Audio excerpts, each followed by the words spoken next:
Not too many cars on the road, but the cars that we do see, he is passing quite easily.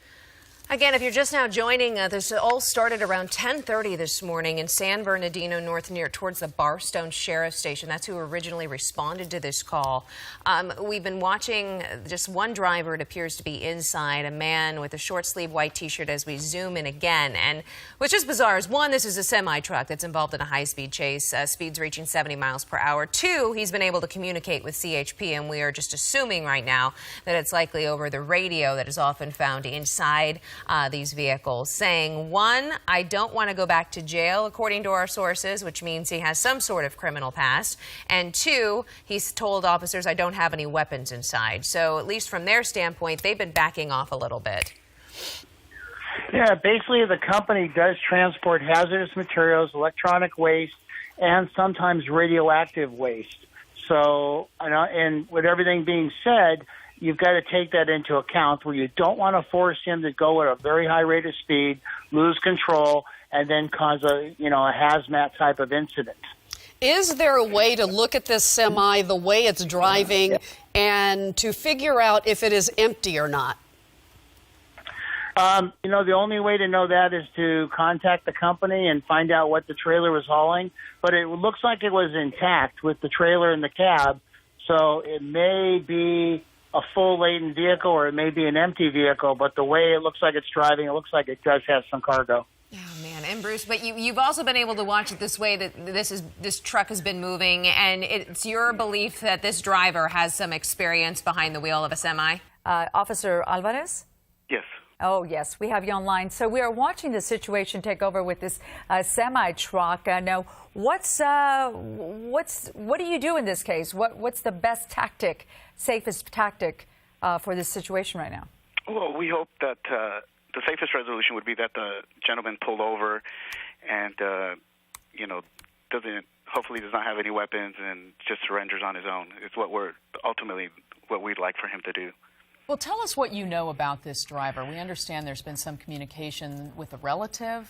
Can you go into any more detail about what you know about the driver? I can't confirm any of that information right now. We just know that the trailer was stolen, reported stolen this morning. A sheriff's deputy located it and then requested us to take over once the vehicle was on the freeway, and that's when we initiated the pursuit. That started about 10:30 this morning. We're following right now, and they've left messages, have not been able to reach anyone there. Officer Alvarez from the CHP told us they're just not sure what is being transported in this truck. Yeah, they were saying that this truck was stolen this morning. A sheriff deputy located it and requested CHP assistance, and that's when they got involved in this pursuit here. As we are watching this closely, there's that truck there, Megan Reyes overhead, still going eastbound on the 10, right, Megan? Yes, and I wanted to show you that was a CHP airplane. We don't see that too often in LA city limits. They do have helicopters, but they are a great asset. The pilots are outstanding, flying those airplanes, assisting those ground units. We're on the eastbound side of the Interstate 10. We're just passing the outlets. So if you're familiar with this area, that's going to put us about 4 miles outside of Highway 111. So already I can see the city limits of Palm Springs.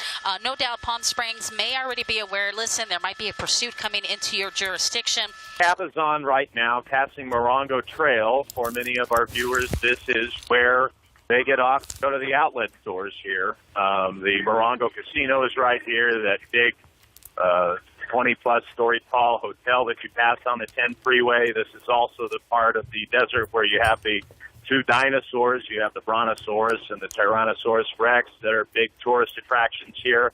And this is officially the desert. We're going through the Banning Pass, and now there aren't many exits at this point. And there's a slight downhill before we get to a rest stop, another 5-10 miles out, and then incline as we approach an area known as the Whitewater Pass. And then from there, that's where we see all of the big windmills that create power, and you head down a pretty big decline as you approach the Palm Springs area. We're getting farther behind this pursuit. Yeah, right now we're going to give you our update here before we lose our signal. This big rig actually turned on the 62 heading up towards the Yucca Valley area. So we're off the Interstate 10, two-lane highway heading up to the 62 area. Quite a desolate area, just 2 lanes heading up into this area. I can tell you the CHP airplane is trying to communicate to the drivers. We pull out, you can see more of the shot right here. There's a CHP airplane.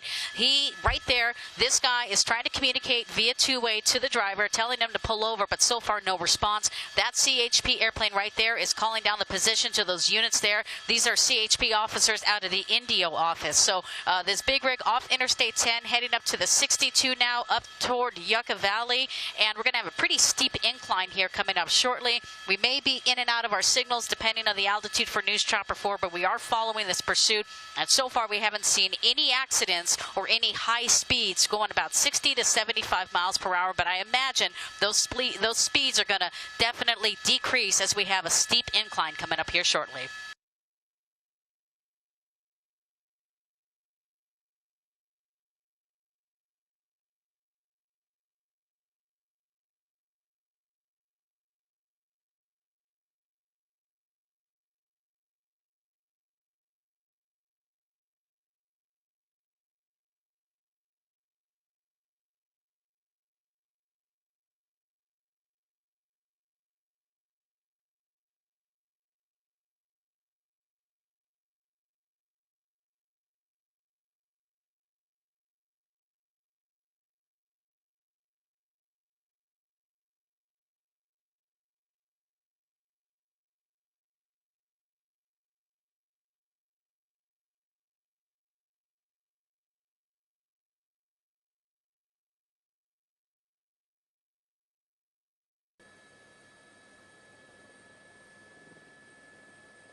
Looks like people are waving to him, cheering him on a little bit.